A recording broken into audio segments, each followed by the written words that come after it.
Welcome back to ಇವತ್ತಿನ episode. ಇವತ್ತೇನಿದೆ ಅಲ್ಲ, ಗೌರಿ ಕಲ್ಯಾಣ serial ಅಕ್ಕ ಪ್ರೆಗ್ನೆಂಟ್ ಅಲ್ಲ ಅಂತ ಗೊತ್ತಾಗ್ಬಿಟ್ರೆ ನನ್ನನ್ನು ಅಕ್ಕನ ಮನೆಯಿಂದ ಆಚೆ ಆಗ್ಬಿಡ್ತಾರೆ. ಅಯ್ಯೋ ದೇವರೇ, ಡಾಕ್ಟ್ರು ಬರ್ತಾ ಇದ್ದಾರೆ ಅಂತ ಇರುತ್ತೆ.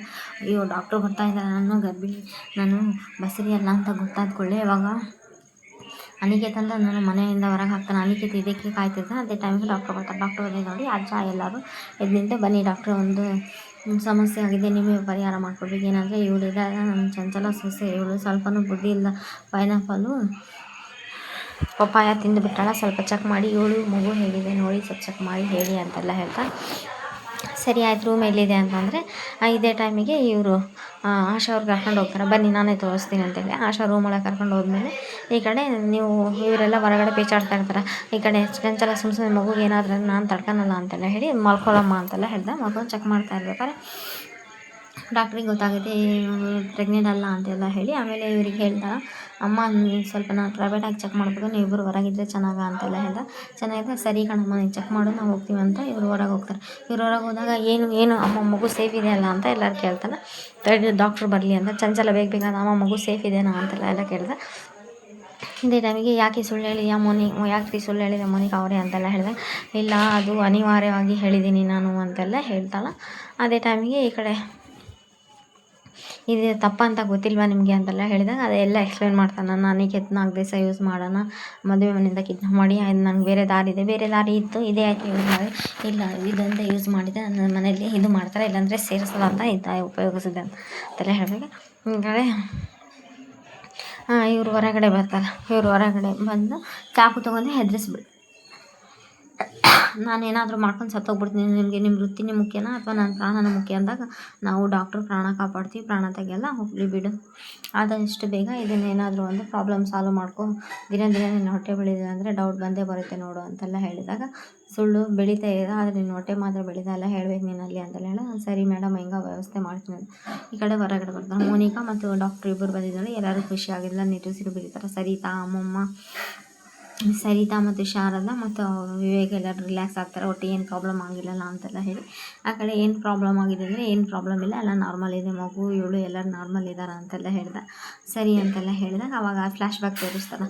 ನೀವು ಏನಾದರೂ ನಿಜ ಹೇಳಿದೆ ನನ್ನ ಪ್ರಾಣಕ್ಕೆ ಏನಾದರೂ ಮಾಡ್ಕೊಂಡ್ಬಿಡ್ತೀನಿ ಅಂತೆಲ್ಲ ಹೆದರಿಸಿರ್ತಾಳಲ್ಲ, ಅದನ್ನು ತೋರಿಸಿದಾಗ ಇವಾಗ ಹಿಂಗೆ ಹೆದರಿಸಿದ್ದ ಚಾಕು ತೊಗೊಂಡು ನಾನು ಇಲ್ಲೇ ಪ್ರಾಣ ಬಿಟ್ಬಿಡ್ತೀನಿ ಅಂತೆಲ್ಲ ಹೇಳಿ ಹೆದರಿಸಿದೆ. ಫ್ಲ್ಯಾಶ್ ಬ್ಯಾಕ್ ಎಲ್ಲ ತೋರಿಸಿ ಡಾಕ್ಟ್ರನ್ನ ನಾನು ಹೋಗಿ ಬರ್ತೀನಿ ಅಂತೆಲ್ಲ ಹೇಳಿ ಡಾಕ್ಟ್ರು ಬಾಯ್ ಅಂತೆಲ್ಲ ಹೇಳಿ ಡಾಕ್ಟ್ರ್ ಅಲ್ಲಿಂದ ಹೋಗ್ತಾರೆ. ಇದೇ ಟೈಮ್ಗೆ ಗೌರಿ ಬಂದುಬಿಡ್ತಾ ಇವ್ರ ರೂಮಿಗೆ. ಗೌರಿ ಏನು ಈ ಥರ ಸುಳ್ಳೆಲ್ಲ ಹೇಳ್ತಿದ್ದೀಯಾ ಡಾಕ್ಟ್ರೇ, ನೀನು ಹೆಂಗೆ ಹೆದರಿಸಿ ಏನಂತ ಗೊತ್ತಿಲ್ಲ. ಎಲ್ಲ ಕಣೆ, ನನಗೆ ಎಷ್ಟು ಬುದ್ಧಿವಂತಿಕೆ ಇರೋದಕ್ಕೆ ನಾನು ನಿನ್ನ ಹತ್ರ ಸರ್ಟಿಫಿಕೇಟ್ ಇದೆ, ವೇಸ್ಟ್ ಆ ಸರ್ಟಿಫಿಕೇಟ್, ನಿನಗೆ ನಿನ್ನ ಗಂಡನ ಪ್ರೀತಿಯೂ ಇಲ್ಲ, ನಿಮ್ಮ ಅತ್ತೆ ನಿನ್ನ ನೋಡಿ ಊರು ಅಂತ ಹುಡ್ಕೊಂಡು ಬಿಡ್ತಾನೆ ಇರ್ತಾಳೆ. ನಾನು ನೋಡು ಮನೆಗೆ ಬಂದು ಮಹಾರಾಣಿ ಥರ ಇದ್ದೀನಿ, ನೀನು ನೋಡಿದರೆ ಮನೆ ಕೆಲಸದವಳಿಗಿಂತ ಕಡೆ ಆಗಿದೆಯಾ, ಟ್ಯಾಲೆಂಟ್ ಕಣೆ, ನಾನು ಬುದ್ಧಿವಂತಿಕೆ, ನೀನು ದಡ್ಡಿ ಆಗಿದೆಯಾ ಅಂತೆಲ್ಲ ಹೇಳ್ದೆ. ಹ್ಞೂ ಅಕ್ಕ, ನಾನು ನಿನ್ನ ಥರನೇ ಸುಳ್ಳಿನ ಅರಮನೆ ಕಟ್ಟಿದರೆ ನಿನಗಿಂತ ಚೆನ್ನಾಗೇ ಇರ್ತೀನಿ, ನಾನು ಸುಳ್ಳಿನ ಅರಮನೆ ಕಟ್ಟಿಲ್ಲಲ್ಲ, ಈ ನಿನ್ನ ಸುಳ್ಳಿನ ಅರಮನೆಗೆ ಒಂದಲ್ಲ ಒಂದು ದಿವಸ ಆಪತ್ತು ಕಾದಿದೆ ಅಂತೆಲ್ಲ ಹೇಳಿ ಹೆದರಿಸ್ತಾ ಇರ್ತಾ. ಅದಕ್ಕೂ ನನ್ನ ಹತ್ರ ಟ್ಯಾಲೆಂಟ್ ಇದ್ದೀನಿ, ಅದನ್ನು ನಾನು ತಲೆ ಓಡಿಸ್ತೀನಿ ಬುದ್ಧಿವಂತಿಕೆ ಅಂತೆಲ್ಲ ಹೇಳ್ದೆ. ಈ ಕಡೆಯಿಂದ ಅವ್ರು ಶಾಮು ಜಿಮ್ಮಿಗೆ ಹೋಗಿರ್ತಾನೆ, ಯಾರ ಜೊತೆ ಚಿನ್ನು ಜೊತೆ ಜಿಮ್ಗೆ ಹೋಗಿ ಕುಂತ್ಕೊಂತ ಬರ್ತಾ ಇದ್ದಾನೆ. 10 ಬೈಸಪ್ಸ್ ಹೊಡೆದಾಗಿ ಸಾಕಾಗ್ಬಿಡ್ತಮ್ಮ ನಾನು ಅಂತೆಲ್ಲ ಹೇಳ್ದೆ. ಎದಕ್ಕೋ ಹಿಂಗಾಯಿತು ಅಂತೆಲ್ಲ ಅವರಮ್ಮ ಹೆದರ್ತಾವೆ. ಕನ್ನಡದ ಕಂದ, ನೀನು ಕವನ ಬರೆದಿದ್ದ ಪೇಪರೇ ಎತ್ತಿಡಾಕ ಮನೇಲಿ ಹಾಳನ್ನ 10 ಸಲ ಕಲಿಸ್ತೀಯಲ್ಲಪ್ಪ, ಅಂಥದ್ದು ನಿನಗೆ ಎದಕ್ಕಪ್ಪ ಜಿಮ್ಗೆ ಹೋಗೋದು ಬೇಕಿತ್ತ? ಇಲ್ಲಪ್ಪ, ನಾಳೆ ನನ್ನ ಮದುವೆ ಆದಮೇಲೆ ನನ್ನ ಹೆಂಡ್ತಿನ ಯಾರನ್ನ ರೇಗಿಸಿದ್ರೆ ಹೊಡಿಯೋಕೆ ಬೇಕಲ್ಲ, ಅದಕ್ಕೆ ನಾನು ಫಿಟ್ ಆಗಿರೋಕೆ ಫಿಟ್ನೆಸ್ ಕೋಚಿಂಗ್ ಹೋಗಿದ್ದೆ ಅಂತೆಲ್ಲ ಹೇಳ್ತಾ. ಹೌದಾ ಅಂತೆಲ್ಲ ಹೇಳ್ತಾರೆ. ಹೌದಾ ಸರಿ ತಗೋ ಅಂತೆಲ್ಲ ಹೇಳ್ದೆ. ಅಯ್ಯಪ್ಪ, ಅದಕ್ಕೂ ಮುಂಚೆ ಅವ್ರ ಅಪ್ಪ ಅಮ್ಮ ಬರೋಕ್ಕೂ ಮುಂಚೆ ಈ ಒಂದೊಂದು ಮೆಟ್ಲು ಚೀನಾ ಗೋಡೆ ಥರ ಇದೆ ಅಲ್ಲಪ್ಪ, ಯಾರಾದರೂ ಲಿಫ್ಟ್ ತಂದು ನನ್ನ ಕೈ ಕೊಟ್ಬಿಟ್ರೆ ಲಿಫ್ಟ್ ಹತ್ತನಾಗ ಹೋಗ್ಬಿಡ್ತೀನಿ ಅಂತೆಲ್ಲ ಹೇಳ್ತಾನೆ. ಅವ್ರ ತಂದೆ ತಾಯಿ ಬರೋಕ್ಕೂ ಮುಂಚೆ ಅವರಮ್ಮ ತುಂಬ ಫೀಲ್ ಮಾಡ್ದೆ. ಅದೇ ಟೈಮಿಗೆ ಚಿನ್ನು ಫೋನ್ ಮಾಡಿದೆ. ಅಪ್ಪ ನನ್ನ ಫೋನ್ ತೆಗೆದು ನನ್ನ ಕಿವಿಗಿಡಪ್ಪ ಅಂತಾಳೆ. ಹೌದಪ್ಪ, ಜನ್ಮ ಕೊಟ್ಟಿದ್ದ ತಪ್ಪಿಗೆ ಅದು ಕೂಡ ಮಾಡ್ತೀನಿ ಅಂತೆಲ್ಲ. ಅಪ್ಪ ಕಾಲು ನೋವು ಆಗ್ತದೆ, ಸರಿ ಬಿಡು ಅಂತಾರೆ. ಚಿನ್ನು ಫೋನ್ ಮಾಡಿದ್ದ. ಹೋಗ್ಯಾ ಮನೆಗೆ? ಸರಿ, ನನ್ನ ಬಾಡಿಗೆ ಪ್ರೋಟೀನ್ ತುಂಬ ನೆಸೆಸಿಟಿ ಇದೆ, ಡೈಲಿ 10 ಬೇಯಿಸಿರೋ ಮೊಟ್ಟೆ ತಿನ್ಬೇಕು ನೀನು ಅಂತೆಲ್ಲ ಹೇಳ್ದೆ. ಡೈಲಿ 10 ಮೊಟ್ಟೆನಾ ಅಂತೆಲ್ಲ ಹೇಳಿ 10 ಮೊಟ್ಟೆ ತಿನ್ನಬೇಕು, ಬಾಡಿಗೆ ಪ್ರೋಟೀನ್ ಬೇಕಾಗಿದೆ ಅಂತೆಲ್ಲ ಹೇಳ್ದೆ. ಸರಿ, ನೀನು ಏನೇನು ತಿನ್ನಬೇಕು ಏನೇನಿಲ್ಲ ನಿನ್ನ ಸಣ್ಣ ಬಾಡಿಗೆ ಅದೆಲ್ಲ ಲೀಸ್ಟ್ ಮಾಡಿ ನಿನ್ನ ವಾಟ್ಸಪ್ಪಿಗೆ ಹಾಕಿದ್ದೀನಿ, ನಿನಗೆ ಸೆಂಡ್ ಮಾಡಿದ್ದೀನಿ ನೋಡಂತ. ಸರಿ ಅಂತೇಳಿ ಫೋನ್ ಕಟ್ ಮಾಡಿದಾಗ ಆಮೇಲೆ ಹ್ಞೂನಪ್ಪ ಅಮ್ಮ ಪ್ಲೀಸ್ ನನಗೋಸ್ಕರ ಕಿಚನ್ಗೆ ಹೋಗಿ 10 ಮೊಟ್ಟೆ ಬೇಯಿಸಿ, ಏನು ಶ್ಯಾಮ್ ಮೊಟ್ಟೆ ವಾಸನೆ ನೋಡಿದ್ರೆ ವಾಮಿಟ್ ಮಾಡ್ತಾ ಇದೆಯಾ, ಈಗ ಮೊಟ್ಟೆ ಬೇಕಾ ನಿಂಗೆ ಅಂತೆಲ್ಲ. ಹ್ಞೂ ಕಣಮ್ಮ, ಅವರು ಟ್ರೈನಿಂಗ್ ಮಾಡ್ತಾಳಲ್ಲ ಅವಳು ಅವಾಗ ಸಿಕ್ಕಿಬಿಟ್ಬಿಡು ಟ್ರೈನಿಂಗ್.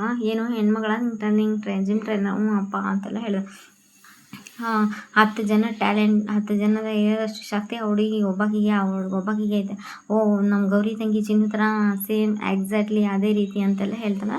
ಸ್ವಲ್ಪ ಸರಿ ನೀನು ಇಲ್ಲೇ ರೆಸ್ಟ್ ಮಾಡ್ತಾ ಇರು ಅಂತ ಪಾಪ ಅವರು ಜ್ಞಾನೇಶ್ ಅವ್ರ ಮೇಲೆ ಬಿದ್ದುಬಿಡ್ತಾನೆ. ನಾವು 10 ಮೊಟ್ಟೆ ಇಟ್ಬಿಡ್ರಿ, ಏನು ರೀ ಹೇಳ್ತಾ ಇದ್ದೀನ, ಎಲ್ಲ 10 ಮೊಟ್ಟೆ ಬೇಯಿಸಿ ಬರ್ತೀನಿ ಅಂತ. ಈ ಕಡೆ ವಿವೇಕ್ ಕಿಚನ್ಗೆ ಬಂದಿರ್ತಾನೆ. ವಿವೇಕ್ ಕಿಚನಿಗೆ ಬಂದು ನೀರು ಕುಡಿತೀನಿ ಅಂತೆಲ್ಲ ಹೇಳಿ ಫ್ರಿಜ್ಜಿಂದ ನೀರು ತೊಗೊಂಡ್ಮೇಲೆ ಐಸ್ ಕ್ರೀಮ್ ನೋಡ್ತಾನೆ, ಐಸ್ ಕ್ರೀಮ್ ತಿಂತೀನಿ ಅಂತ. ಅದೇ ಟೈಮಿಗೆ ಆಶಾ ಬಂದು ಏನು ಮಾಡ್ತಾ ಇದ್ದ ವಿವೇಕ್ ಅಂತೇಳಿ ಬೈದಾಗ, ಅದು ಚಿಕ್ಕಮ್ಮ ಐಸ್ ಕ್ರೀಮ್ ತಿನ್ನಬಾರ್ದು ಅಂತ ಗೊತ್ತಿಲ್ವಾ, ಬಾಯಿ ರುಚಿಗಾಗಿ ಪ್ರಾಣ ಕಾಪಾತ್ತು ಅನ್ಕೊಂತೀಯ ನೀನಂತ ಬೈತಾರೆ. ಅದು ಚಿಕ್ಕಮ್ಮ, ಅದು ನಿನಗೋಸ್ಕರ, ನಿನಗೆ ಅಸ್ತಮ ಇದೆ ಅಂತ ಗೊತ್ತಿಲ್ವಾ, ಮನೇಲಿ ನಿನಗೋಸ್ಕರ ಯಾರು ಐಸ್ ಕ್ರೀಮ್ ತಿಂತಾರೆ, ಯಾರು ಐಸ್ ಕ್ರೀಮ್ ತಿನ್ನಲ್ಲ, ಯಾರು ತರಿಸಿದಾರೆ ಐಸ್ ಕ್ರೀಮು ಅಂತ ಬೈದ್ಬಿಡ್ತಾರೆ. ಅದು ಚಿಕ್ಕಮ್ಮ ನೋಡಪ್ಪ, ನಿನ್ನ ಹೆಲ್ತ್ ತುಂಬ ಇಂಪಾರ್ಟೆಂಟ್, ಅಸ್ತಮ ಇದೆ, ನೀನು ತಿನ್ನಬಾರ್ದು, ಇದನ್ನ ಇಟ್ಬಿಡು ಅಲ್ಲಿ ಅಂತೆಲ್ಲ. ಇದನ್ನೆಲ್ಲ ಚಂಚಲ ಕೇಳಿಸ್ಕೊಂತಲ್ಲ. ಇದು ಚಂಚಲ ಕೇಳಿಸ್ಕೊಂಡ್ರೆ ಏನು ಚಂಚಲ ಮೈಂಡ್ ಒಳಗೆ ಏನು ಓಡ್ತಾ ಇದೆ ಅದು ಗೊತ್ತಿಲ್ಲ, ಮುಂದಿನ ದಿನದಲ್ಲಿ ತೋರಿಸ್ಬೋದು. ಬಟ್ ಮೇ ಬಿ ಚಂಚಲ ಇದೆಲ್ಲ ಕೇಳಿಸ್ಕೊಂಡು ಟ್ವಿಸ್ಟ್ ಇಟ್ಟಿದ್ದಾರೆ.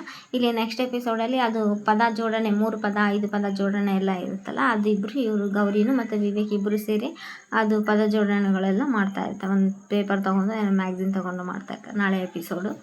Please like, share, comment, subscribe. Thanks for watching my channel. Okay, ನಾಳೆ ಎಪಿಸೋಡಲ್ಲಿ ಅದು ಏನೋ 3 ಅಕ್ಷರ 5 ಅಕ್ಷರ ಎಲ್ಲ ಜೋಡಿಸಿ ಅದಕ್ಕೆ ಮೇಲಿದ್ದ ಕೆಳಗೆ, ಕೆಳಗಿದ್ದ ಮೇಲೆ ಅಂಥೇಳಿ ಬರುತ್ತಲ್ಲ, ಆ ರೀತಿ ಇರುತ್ತೆ. ಚೆನ್ನಾಗಿದೆ ನಾಳೆ ಎಪಿಸೋಡ್ನು. Please like, share, comment, subscribe. Thanks for watching my channel. ಚೆನ್ನಾಗಿದೆ.